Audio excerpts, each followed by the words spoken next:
انما یخشی اللہ من عبادہ العلماء، اللہ کے بندوں میں سے صرف اہل علم ہی اللہ سے ڈرتے ہیں۔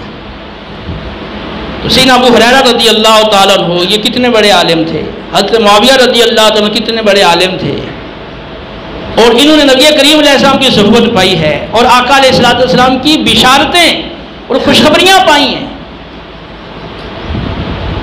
عام صحابہ میں ایک نمایاں مقام رکھتے ہیں، اس کے باوجود آپ دیکھیں کہ ان کی خوف و خشیت کا عالم کیا تھا۔ قرآن پاک میں متعدد مقامات پہ اللہ رب العالمین نے اپنے ان جیسے بندوں کے خوف اور خشیت کا ذکر کیا ہے۔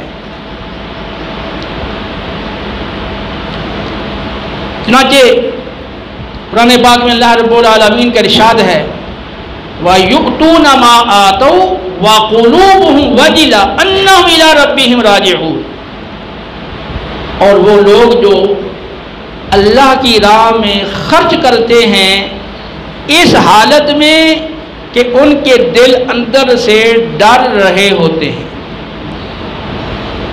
اس بات کے پیش نظر کہ وہ اللہ کی بارگاہ میں حاضر ہونے والے ہیں، لوٹنے والے ہیں۔ ترمذی کی حدیث میں ہے، حضرت عائشہ صدیقہ رضی اللہ تعالی عنہا نے عرض کیا یا رسول اللہ صلی اللہ علیہ وسلم، کیا اس آیہ مبارکہ میں جن لوگوں کا ذکر فرمایا گیا کہ جب وہ اللہ کی راہ میں صدقہ و خیرات کرتے ہیں تو اندر سے ڈر رہے ہوتے ہیں، خوف زدہ ہوتے ہیں، تو کیا یہ چور اور زانی اور شرابی لوگ ہیں؟ ارشاد فرمایا نہیں اے صدیق کی بیٹی، یہ وہ لوگ ہیں جو نمازیں پڑھتے ہیں، روزہ رکھتے ہیں، صدقات و خیرات کرتے ہیں، اور یہ نیک عمل کرتے ہوئے اندر سے ڈرتے رہتے ہیں کہ کہیں ایسا نہ ہو کہ اخلاص کی کمی سے، نفاق کی وجہ سے یا اس طرح کسی اور کمزوری کی وجہ سے ہمارے عمل قبول ہی نہ کیے جائیں اور رد کر دیے جائیں۔ تو اپنے اعمال کے قبول نہ ہونے کا انہیں ڈر لگا رہتا ہے، فکر لگی رہتی ہے۔ اولئک یسارعون فی الخیرات وہم لہا سابقون، یہی وہ لوگ ہیں جو نیکیوں میں سبقت کرنے والے اور آگے بڑھنے والے ہیں۔ قرآن میں تو ایسے بہت سارے مقامات ہیں جہاں اللہ کے خوف اور خشیت کا ذکر ہے۔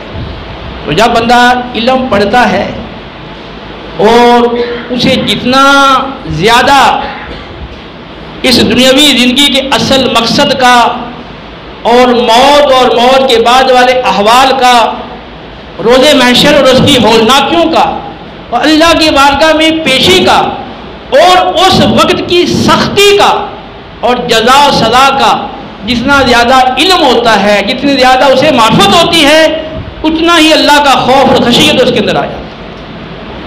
اور جب خوف اور خشیت آ جاتی ہے تو پھر اس کی زندگی کا محور و مرکز یہ اللہ کی رضا بن جاتی ہے۔ پھر اس کو یہ فکر لگ جاتی ہے کہ مجھے اللہ کو راضی کرنا ہے۔ اب اللہ کو راضی کرنے کے لیے وطن چھوڑ کے ہجرت کرنی پڑے، اپنی جائیدادیں، اپنے مال و اسباب چھوڑ کے کہیں اور جگہ جانا پڑے، اللہ کی رضا کے لیے بھوکیں اور پیاسیں برداشت کرنی پڑے، سفر کی مشقتیں جھیلنی پڑیں، اور ظالموں کے اور دشمنوں کے ظلم و ستم سہنے پڑیں، اور جہاد کرنے پڑیں، جان دینی پڑے، مال دینا پڑے، اولاد دینی پڑے، بس وہ سب کچھ دینے کے لیے تیار ہو جاتا ہے، کیونکہ اس کے پیش نظر پھر اللہ کی رضا سے بڑھ کر کوئی قیمتی چیز نہیں ہوتی۔ اس کے نزدیک سب سے قیمتی چیز اور قیمتی سرمایہ وہ اللہ کی رضا ہوتی ہے۔ ان اللہ اشتری من المؤمنین انفسهم واموالهم بان لهم الجنہ، تو اللہ نے مومنین کی جانیں اور مال جنت کے بدلے میں خرید کر لیے ہیں۔ تو وہ اپنے اللہ سے کیے ہوئے اس عہد کو کہ اے اللہ میری جان میرا مال جنت کے بدلے میں تیری راہ میں صرف ہوگا، وہ اس عہد کو بدرجہ کمال پورا کرتے ہیں اور نبھاتے ہیں۔ انما المؤمنون الذین آمنوا باللہ ورسولہ ثم لم يرتابوا وجاہدوا باموالہم وانفسہم فی سبیل اللہ اولئک هم الصادقون۔ مومن تو حقیقت میں وہ ہے جو اللہ پر اور اس کے رسول پر پختہ پکا ایمان لائے اور پھر کسی شک و شبہ میں نہیں پڑے کہ اگر ہم ایمان کے تقاضوں پر چلیں گے اور جو ایمان اور قرآن ہم سے مطالبہ کرتا ہے اگر اس راستے پہ چلیں گے تو ہمارے ساتھ کیا ہوگا، پھر وہ کسی شک و شبہ میں نہیں پڑے، ایسا پختہ ایمان لائے اور پھر انہوں نے اپنی جانیں اور اپنے مال اللہ کی راہ میں لگا دیے، جانیں بھی اللہ کی راہ میں، مال بھی اللہ کی راہ میں صرف کر دیے۔ اولئک ھم الصادقون، یہی لوگ دعوائے ایمان میں سچے ہیں۔ تو ہماری زندگی کا مطلوب و مقصود وہ ہے اللہ کی رضا، اور ہم ہر نماز میں دعا کرتے ہیں اے اللہ ہمیں صراط مستقیم پر چلا، اپنے انعام یافتہ بندوں کے راستے پر چلا۔ تو جو انعام یافتہ بندے ہیں انبیاء، صدیقین، شہداء، صالحین، ان کی زندگی کا محور و مرکز اللہ کی رضا ہوا کرتی ہے۔ آپ ان کے حوال آپ نے پڑھے ہیں، قرآن کے اندر موجود ہیں، احادیث میں موجود ہیں، جتنے انبیاء علیہ الصلوۃ والسلام تشریف لائے ہیں، اور پھر ان کی اونچیوں میں جتنے بھی صدیقین اور شہداء صالحین گزرے ہیں، تو آپ نے زندگیاں پڑھ کر دیکھ لیں کہ وہ کوئی لمحہ بھی اللہ کی رضا پانے سے ان کا کوئی لمحہ بھی پیچھے نہیں رہتا تھا، کوئی موقع ایسا وہ نہیں جانے دیتے تھے جس میں اللہ کی رضا پانے کا موقع ہو تو وہ نہ پائیں۔ اب اس حوالے سے ہمیں اپنا محاسبہ کرنا ہوگا کہ جب اخلاص عام بندے کے لیے بھی ضروری ہے، نجات کے لیے ضروری ہے۔ آپ نے دیکھا کہ حافظ، عالم، قاری، سخی اور شہید جنہوں نے یہ اعمال اللہ کی رضا کی خاطر نہیں کیے اور ان کے یہ اعمال اخلاص سے خالی تھے، تو آخرت میں ان کا کیا ہوگا یہ آپ نے ملاحظہ فرمایا۔ اس کو ہم پیش نظر رکھیں۔ ایک عام آدمی کے لیے بھی اخلاص ضروری ہے نجات کے لیے، تو پھر جو ایک خاص مدرس ہو جس کی ڈیوٹی یہ ہے کہ وہ افراد سازی والا عمل کرے، وہ ایسے افراد تیار کرے جو معاشرے میں انقلاب برپا کرے، جو نبی کریم علیہ السلام کے اسوائے حسنہ کا کامل مصداق بنے۔ یعلمہم الکتاب والحکمۃ ویزکیہم، قرآن میں 4 جگہ پہ یہ مضمون آیا ہے الفاظ کی تقدیم و تاخیر کے ساتھ، وَيُزَكِّيهِمْ وَيُعَلِّمُهُمُ الْكِتَابَ وَالْحِکْمَةَ۔ تو نبی کریم صلی اللہ علیہ وسلم کی تشریف آوری ہوئی اس لیے کہ قرآن و سنت کی تعلیمات دے کر لوگوں کا تزکیہ نفس کریں، ان کے ظاہر و باطن کو پاکیزہ بنائیں، ان کا دیکھنا، ان کا سننا، ان کا بولنا، ان کا پکڑنا، ان کا چلنا، ان کا سوچنا پاکیزہ ہو، صاف ستھرا ہو، ہر پہلو سے وہ پاکیزہ ہوں۔ نبی کریم علیہ السلام اس لیے تشریف لائے اور آپ کی زندگی ہمارے لیے نمونہ قرار دی گئی۔ تو اب مدرس جس نے آگے دین سکھانا ہے اس کے لیے ضروری ہے کہ وہ نبی کریم علیہ السلام کے اسوائے حسنہ کو سامنے رکھ کر اس کے مطابق اپنی زندگی اور اپنے سارے معاملات اور اپنے فرائض سر انجام دے، کہ کتاب و سنت کی تعلیم اور تزکیہ نفس، اور پھر اس راہ میں آنے والے جتنے بھی تکالیف ہیں ان پہ صبر۔ اب دیکھیں سورہ عصر کے اندر خسارے سے بچنے کے لیے 4 کام لازمی قرار دیے گئے: ایمان، عمل صالح، دعوت حق اور تلقین صبر۔ یہ 4 کام ضروری ہیں۔ یا ایھا الذین آمنوا لا تلہکم اموالکم ولا اولادکم عن ذکر اللہ ومن یفعل ذلک فاولئک ھم الخاسرون۔ اے اہل ایمان، اہل ایمان کو کہا جا رہا ہے، اے اہل ایمان، تمہارے مال، تمہاری اولادیں تمہیں اللہ کی یاد سے، اطاعت سے، اللہ کے احکام پر عمل سے غافل نہ کر دیں، دین کے تقاضوں سے تمہیں غافل نہ کر دیں، اور جو مال و اولاد کی خاطر اللہ کی یاد سے غافل ہو گئے، اس کی اطاعت سے غافل ہو گئے، یہی لوگ خسارہ پانے والے ہیں۔ تو اہل ایمان کو کہا جا رہا ہے کہ خسارے سے بچنے کے لیے ضروری ہے کہ اپنے مال و اولاد میں اس طرح کی مشغولیت اختیار نہ کریں اور ان کی محبت اتنی نہ زیادہ ہو جائے کہ وہ تمہیں اللہ کی اطاعت اور حکمرانی سے روک دے۔ یا ایھا الذین آمنوا ان من ازواجکم و اولادکم عدوا لکم فاحذروہم، اے اہل ایمان تمہاری بعض بیویاں اور تمہاری اولادیں وہ تمہاری دشمن ہیں، ان سے ہوشیار رہو۔ تو ترمذی کی حدیث کے مطابق وہ خواتین اور وہ اولادیں جو بعض صحابہ کے لیے مکہ سے مدینہ کی طرف ہجرت میں رکاوٹ بن گئے تھے، کیونکہ اپنے گھر بار اور مال جائیداد سب چھوڑ کے بے سر و سامانی کے عالم میں ہجرت کر کے کسی پردیس ملک چلے جانا یہ کوئی آسان کام نہیں ہے۔ تو بیویاں رکاوٹ بن گئیں، بعض کے بچے رکاوٹ بن گئے، پھر ان کے لیے یہ آیت اتری اور انہیں تنبیہ کی گئی۔ اور ایسی اولادیں اور ایسی بیویاں یا ایسے دوست یا ایسا کوئی بھی قرابت دار ہو، اگر وہ اللہ کی اطاعت میں تمہارے لیے رکاوٹ بن رہا ہے اور تمہیں خسارے کی طرف دھکیل رہا ہے، وہ تمہارا دشمن ہے۔ کیونکہ اگر ان کی خاطر تم اللہ کی یاد سے غافل ہوئے تو خسارہ ہے نا۔ تو اس لیے اس حوالے سے ہمیں غور کرنا ہے کہ ہم جو تدریس کر رہے ہیں تو اس تدریس کا محرک کیا ہے؟ کیا اس لیے تدریس کر رہے ہیں کہ کسی اور جگہ اچھی جاب نہیں ملی، اچھی تنخواہ والی ملازمت نہیں ملی، کوئی ہم اچھا کاروبار نہیں کر سکے جس سے زیادہ مال و دولت ملے، تو اب مجبوری ہے جب تک اچھی ملازمت نہیں ملتی اتنی دیر تک تدریس کرتے ہیں، اگر بیچ میں مل گئی تو ٹھیک ہے چھوڑ دیں گے۔ آپ بتائیں یہ اخلاص ہے؟ اس میں کوئی شک نہیں کہ دین کا کام کرنے والوں کے لیے مشکلات ہیں، لیکن کیا اب مشکلات ہیں؟ پہلے دور میں نہیں تھی۔ رسول اللہ صلی اللہ علیہ وسلم کا جو مکی دور ہے اس کو سامنے رکھیں اور پھر بتائیں ذرا کہ مشکلات نہیں تھی۔ پھر مدنی دور کو بھی دیکھ لیں، صحابہ نے اللہ کی رضا کی خاطر اور دین کی خاطر اپنے وطن چھوڑے ہیں، اپنی جائیدادیں چھوڑ دی ہیں، بعضوں نے اپنے بچے چھوڑ دیے، اپنی بیویاں چھوڑ دی ہیں۔ اگر قرابت دار ایمان نہیں لائے تو انہوں نے ان کو چھوڑ دیا۔ یا ایھا الذین آمنوا لا تتخذوا آباءکم واخوانکم اولیاء ان استحبوا الکفر علی الایمان ومن یتولہم منکم فاولئک ھم الظالمون۔ تو اے اہل ایمان، اگر تمہارے باپ اور تمہارے بیٹے جو ہیں، تمہارے بھائی ہیں، اگر یہ ایمان کے مقابلے میں کفر کو ترجیح دیں، کفر کو اختیار کریں تو ان سے دوستی مت کرو۔ جو تم میں سے ان سے دوستی کرے گا تو یہی لوگ ظالم ہیں۔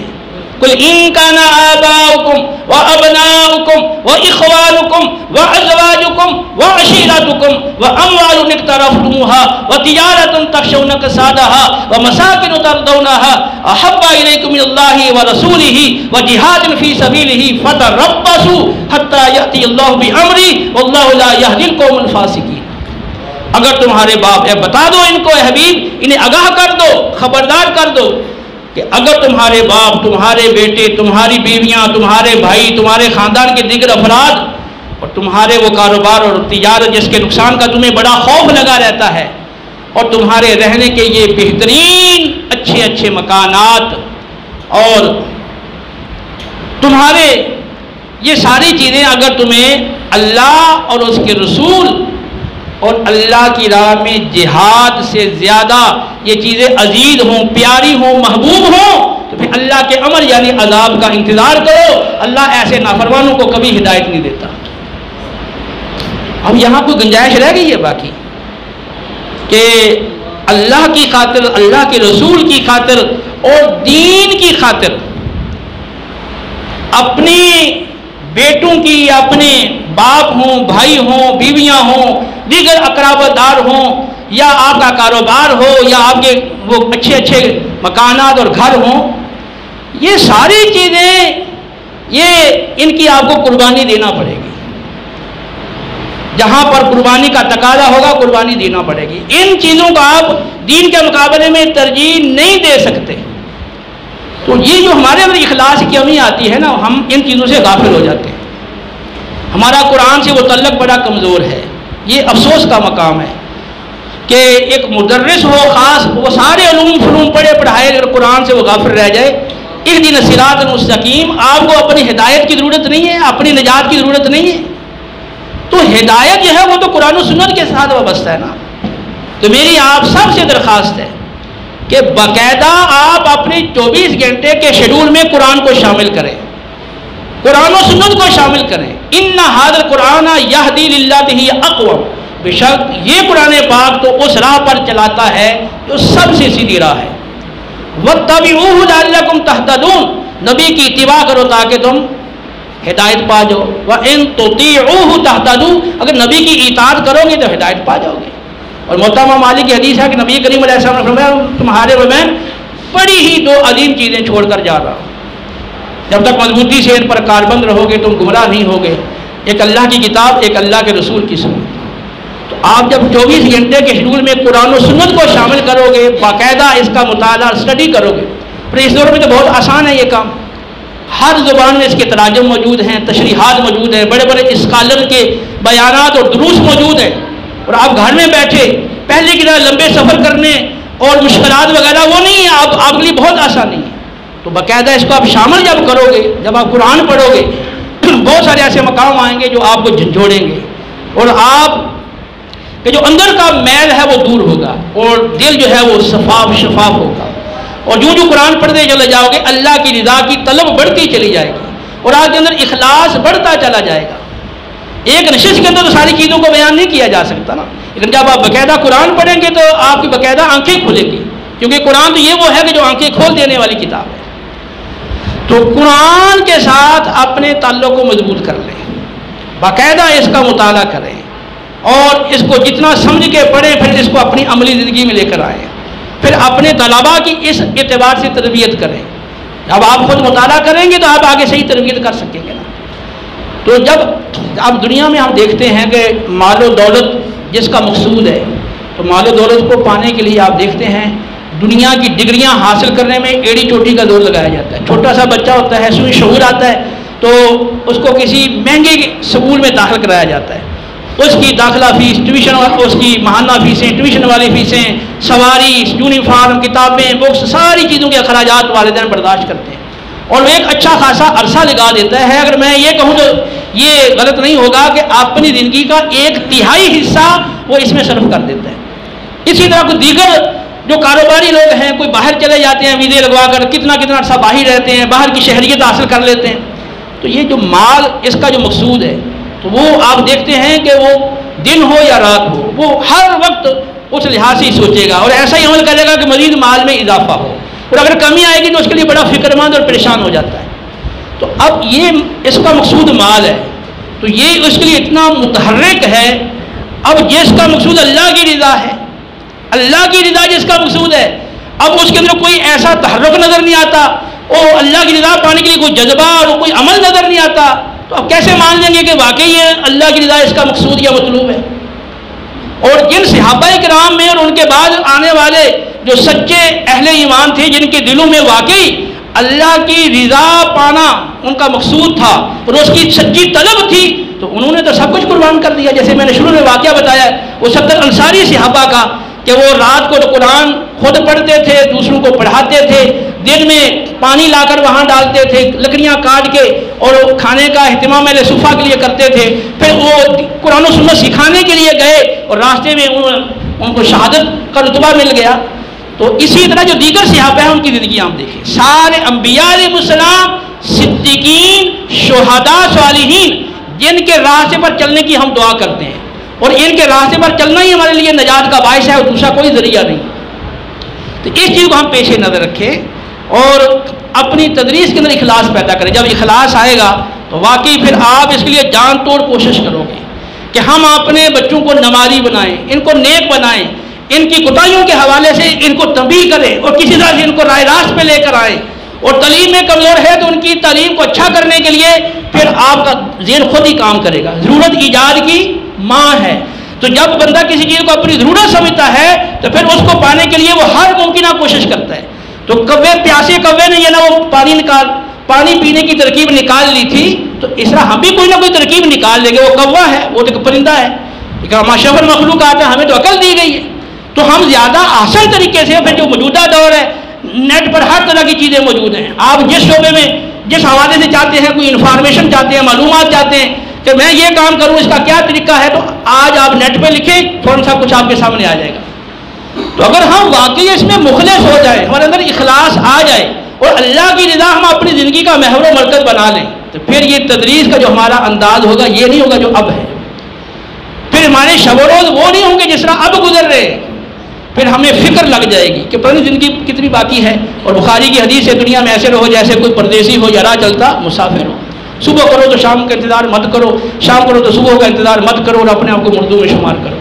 تو بھی موت آ جائے گی تو میں نے کیا ابھی کوئی عمل کر لیا ہے جسے میں اللہ کو راضی کر سکوں؟ یا الذین آمنوا اتقوا اللہ ولتنظر نفس ما قدمت لغد. اہل ایمان اللہ سے ڈرو. ہر شخص غور کرے اس نے اب تک کیا کیا ہے.